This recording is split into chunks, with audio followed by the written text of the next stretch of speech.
Tá bom.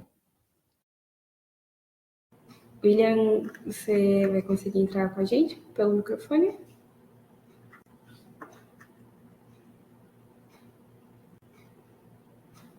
Não estamos te ouvindo ainda. Ok, agora... Aê! Olá, pessoal, tá ouvindo? Sim, estamos sim. Boa tarde. Boa tarde. Bom, sejam muito bem-vindos à nossa 5ª edição do Congresso Digital de Nanobiotecnologia e Bioengenharia. Em nome de toda a equipe organizadora, nós agradecemos bastante a participação de vocês e por terem se disponibilizado a estarem aqui conosco. Então, muito obrigada. Obrigada a você pelo convite. Eu que agradeço. Antes de começarmos, eu gostaria de trazer alguns recadinhos, ok? O primeiro deles é que nós abrimos para receber a nossa foto oficial. Então, vocês participantes podem enviar a foto de vocês e nós iremos fazer uma fotomontagem com todos os participantes. Então, eu convido também a Samara e o William a participarem dessa nossa foto oficial. O próximo recado também que eu gostaria de dar é que nós teremos momentos culturais e confraternizações hoje à noite, com diversas apresentações musicais, inclusive de artistas internacionais. Então, depois do Nano Bio Meeting, nós teremos essas apresentações culturais que vão ser muito maravilhosas. Então, participem e fiquem atentos. Bom, agora que os recados foram dados, a gente tem uma pergunta para você, Samara. A primeira pergunta, vou localizá-la aqui, foi feita pela Thalita. E ela gostaria de saber se foram realizados ensaios de citotoxicidade dos compostos, pensando em algo que possa ser liberado pós-implantação/uso. Então, a gente realiza ensaio de toxicidade utilizando um reagente que chama Cell Titer. Ele analisa a viabilidade celular em função do tempo. E, embora sejam compostos já muito pesquisados, né, para a parte biomédica, tanto a gelatina metacrilata quanto a matriz extracelular e a fibrina, eles já são amplamente utilizados, então já são conhecidamente biocompatíveis, mas mesmo assim a gente faz toda a caracterização utilizando esse reagente chamado Cell Titer, e a gente observa que os materiais eles não são tóxicos para a célula. Certo, muito obrigada. Nós temos uma pergunta para o William. A primeira foi feita pela Nayara, que agradece pela palestra. E ela gostaria que você falasse um pouco mais sobre como a tecnologia de eletrofiação pode melhorar a precisão e eficiência da biofabricação em comparação com outras técnicas de impressão 3D. Oi, Nayara. Você pode melhorar usando como um scaffold, uma plataforma de apoio para você celularizar. Tem muita gente que está usando também, não só no cultivo celular, mas também nos alimentos. Na técnica que eu demonstrei de eletroexcreção, ela modifica também o polímero. Então, ela gera um scaffold com mais de uma aplicação. Certo, muito obrigada. Eu vi mais uma pergunta aqui no nosso bate-papo, também para você, William, feita pela Alessandra. Ela disse que achou muito interessante a bioimpressora apresentada e gostaria de saber quais são as perspectivas futuras para essa máquina e se vocês pretendem adicionar cabeçotes para impressões de 2 materiais simultaneamente. Esse projeto, ele careceu de continuidade por pessoas, né? Em aumentar ele. Eu tinha disponibilizado ele na Wikifactory, sendo que eu posso disponibilizar ele no GitHub, e ele já vem com 2 cabeçotes. Na verdade, o uso dele é bem amplo. Dá para você colocar quase que cabeçotes com número bem alto, como se fosse 20 cabeçotes, 15 cabeçotes. Nossa, são realmente muitas formas de modificar essa impressora.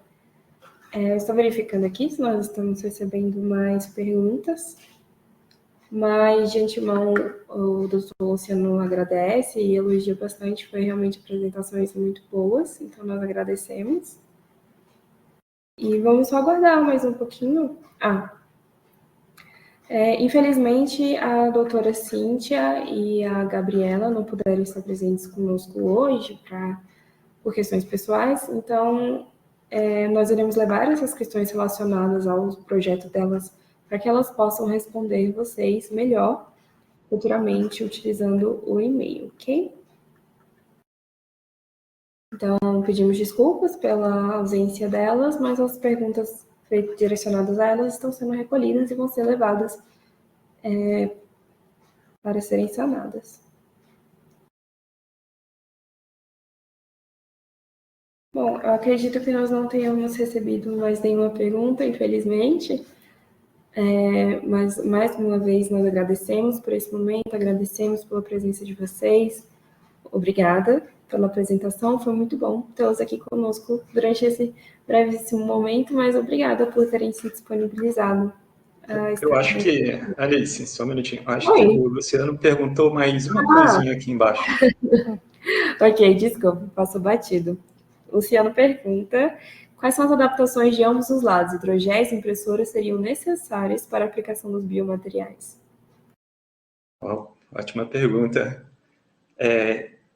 Integrar materiais com múltiplos cabeçotes gera, às vezes, uma dificuldade no fatiamento. Então, se você conseguir gerar um G-Code que possibilita o uso, creio que você pode fazer coisas combinadas, por exemplo, já deixar um probiótico junto com um pedaço de algum tipo de legume, vegetal ou fruta, funcionalizando melhor aquele produto. Ou fazer uma embalagem ficar de uma forma ativa e funcional.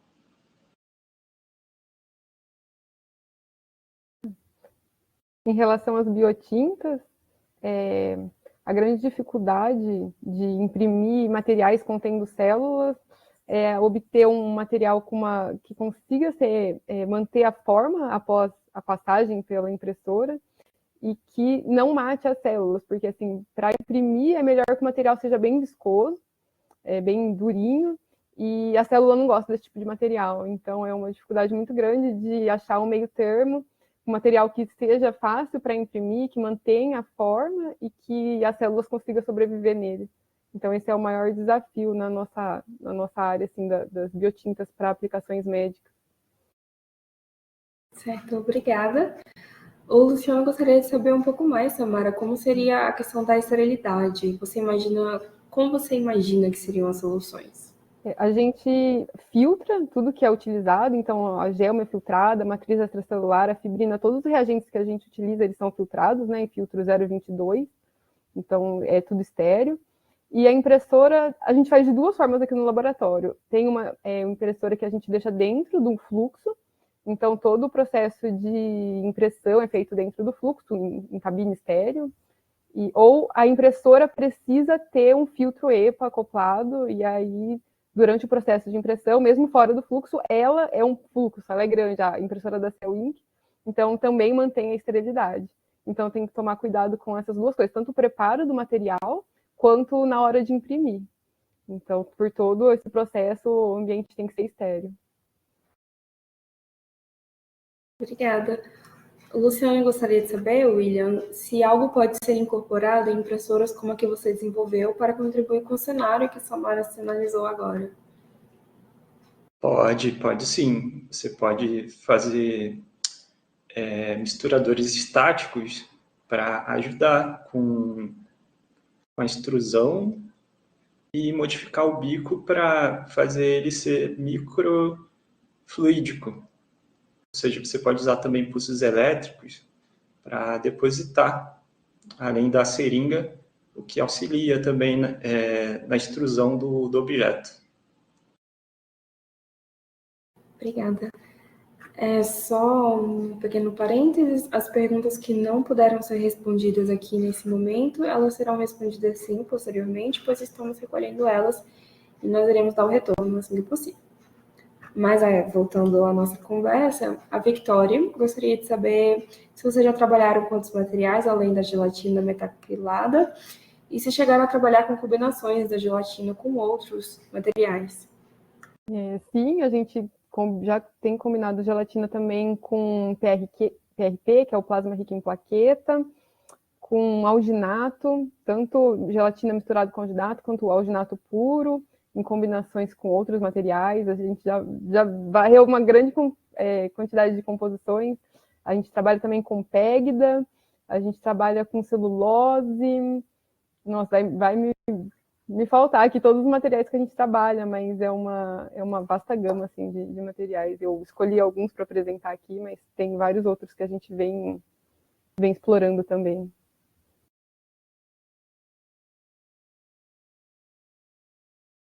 Alice, o seu som está desligado.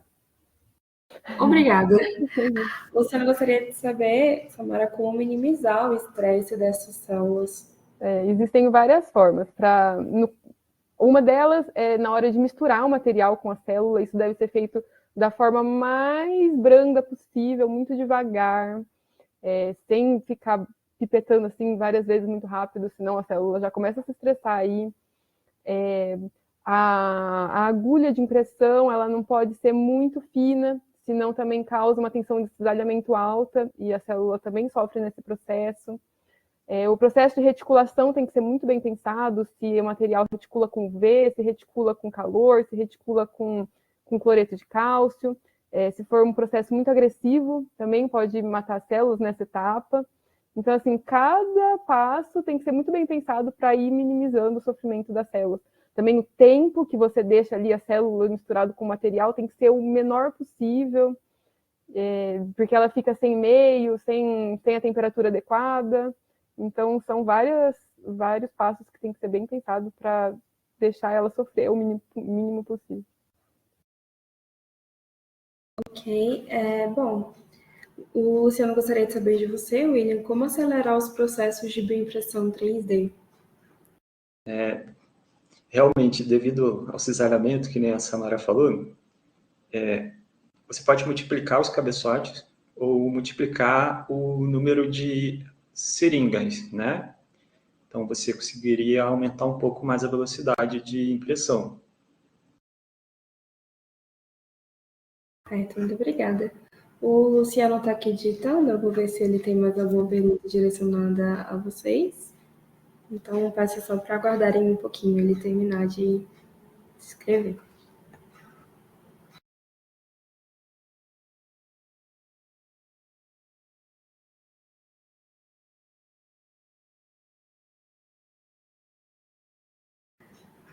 Luciano gostaria de saber como oferecer usabilidade aos usuários como a Samara e nós do Elinano. O que é necessário nas máquinas, William? Você consegue produzir com um material vivo se você multiplicar o número de cabeçotes. Você também conseguiria com a quantidade de bicos ou também adicionando a impressão dentro de um meio. Aí trata um pouco mais complexo, porque uma sala limpa a gente já pode ter algum problema. Imagine, então, dentro de uma impressora, com tudo isso ocorrendo. Creio que só de aumentar o número de bicos ou aumentar o número de cabeçotes impressos, sendo impressos ao mesmo momento, pode melhorar o processo. E se você também colocar uma esteira, você consegue fazer o seu processo ser contínuo. Claro que isso também demanda um pouquinho mais de estudo do caso. Certo, muito obrigada pela resposta. Samara, quais são as suas perspectivas em relação a levar biotintas ao mercado? Você acredita que essa transposição e adoção por empresas, startups, será uma realidade em breve?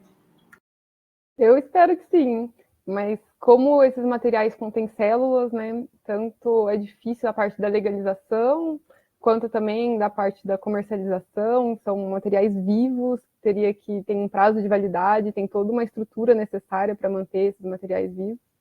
Então, mas eu acredito que sim, que no futuro a gente vai ver isso de forma recorrente, mas talvez leve um tempinho ainda para a gente chegar lá, ainda está bem no processo de desenvolvimento. Sim, são muitos marcos regulatórios que são necessários para isso, né? É uma área muito nova. Isso. a gente teve a oportunidade de discutir diversos tópicos que acabam passando por essa mesma questão, né? A questão da carne cultivada, qualquer desenvolvimento de novo produto, inovação, sempre acaba tendo essa barreira inicial antes de chegar ao mercado, né? Acredito que equipamentos, como por exemplo o que o William tem mais proximidade, sejam mais simples, entre aspas, né, de serem comercializados do que, por exemplo, o hidrogel com célula. Mas, bom, todos nós agradecemos a presença de vocês. Obrigada por terem respondido as perguntas, obrigada por terem vindo aqui ao vivo, foi um momento muito, muito enriquecedor. E nós agradecemos muito vocês por apresentações realmente maravilhosas. Obrigada a você, Alice. Foi um prazer participar aqui com vocês. Parabéns pela organização, desde o começo, muito bem organizado. Obrigada. Obrigado, pessoal. Obrigado aí quem fez perguntas. Obrigado também quem está assistindo. Foi ótimo estar aqui com vocês, tá bom? Ótimo foi receber vocês. Bom, agora nós vamos encerrar essa sessão de perguntas e respostas e reforço aqui o convite a participarem dos momentos culturais. Nós vamos ter sessões de músicas que foram algumas gravadas exclusivamente para o nosso evento, inclusive, e participem da nossa foto oficial, porque a gente quer ver o rostinho de vocês, saber que vocês participaram desse evento maravilhoso. Obrigada, pessoal, e até logo.